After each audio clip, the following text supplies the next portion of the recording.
Boys PG G ಇದೆ ಇಲ್ಲಿ, ಅಲ್ಲಿ ಹೋಗೋಣ, ಅಲ್ಲಿ ಯಾವ ಥರ ಇದೆ ಅಂತ ನೋಡೋಣ. ಬಾಯ್ಸ್ ಪಿ ಜಿ ಸೊ ಹುಡ್ಕೊಳ್ಳೋರ್ಗೆ ಹೆಲ್ಪ್ ಆದಂಗೆ ಆಗುತ್ತೆ. ಬಾಯ್ಸ್ ಪಿ ಜಿ ಮಂತ್ಲಿ ಎಷ್ಟಾಗ್ಬೋದು ಅಂತ ಒಂದು ಅಮೌಂಟ್ ಐಡಿಯಾ ಬರುತ್ತೆ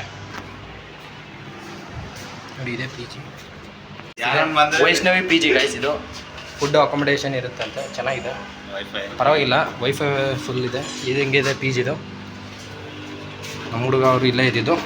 ಸೊ ಬರೋರಿಗೆ ಯೂಸ್ ಆಗಲಿ, ಬೆಂಗಳೂರಿಗೆ ಓದೋದಕ್ಕೆ ಅಂತ ಅಥವಾ ಜಾಬ್ಗೆ ಅಂತ ಬಂದವ್ರಿಗೆ ಪಿ ಜಿ ವ್ಯವಸ್ಥೆ ಇರುತ್ತೆ. ಏನಿಲ್ಲ ಅಂದರೂ ಮೇಲ್ಗಡೆ ಆದರೆ 5,300 ಇರುತ್ತೆ, ಕೆಳಗಡೆ ಆದರೆ 5,700 ಇರುತ್ತೆ ಗಾಯ್ಸ್. ನಮ್ಮ ಫ್ರೆಂಡ್ ಪಿ ಜಿ ಇದು ನೋಡೋಣ ಅಂತ ಬಂದಿದ್ದೆ, ಹಂಗೆ ಆಗ್ತದೆ. ರೂಮ್ ಮಾಡಿದ್ರೆ 2,500-3,000 ಆಗ್ಬೋದು, ಬಟ್ ಪಿ ಜಿ ಮಾಡೋರು ಇಷ್ಟ ಆಗುತ್ತೆ ಗಾಯ್ಸ್. ಪಿ ಜಿ ಕಂಡೀಷನ್ ಎಲ್ಲ ಕಡೆ ಒಂದೇ guys, almost boys PG G. Bed ಇರುತ್ತೆ, ಊಟದ ವ್ಯವಸ್ಥೆ ಅಂತೂ ಕೆಲವೊಂದು ಕಡೆ ಪರವಾಗಿಲ್ವಂತೆ, ಕೆಲವೊಂದು ಕಡೆ ಹೇಳೋಕ್ಕಾಗಲ್ಲ. ಬಟ್ ಏನೋ ಮ್ಯಾನೇಜ್ ಮಾಡಬೇಕಲ್ಲ, ಉಳ್ಕೊಳ್ಳೋಕೆ ಒಂದು ವ್ಯವಸ್ಥೆ ಇದ್ರೆ ಸಾಕು ಅಂತ. ಇದು ವೈಷ್ಣವಿ ಪಿ ಜಿ, ಹತ್ತಿಗುಪ್ಪಿ ಹತ್ರ. ಯಾರು ಕಾಂಪಿಟೇಟಿವ್ ಎಕ್ಸಾಮಿಗೆ ಬರೋರಿಗೆ ಪಿ ಜಿ ಬೇಕು ಅಂದರೆ ನೋಡ್ಬೋದು. ಎಲ್ಲ ಕಡೆ ಫುಡ್ ಅಷ್ಟೇ, ಫುಡ್ ಚೆನ್ನಾಗಿದೆಯಾ, ಮೇಂಟೆನೆನ್ಸ್ ಚೆನ್ನಾಗಿದೆಯಾ ಅಂತ ಕೇಳ್ಬೋದು, ಪರವಾಗಿಲ್ಲ.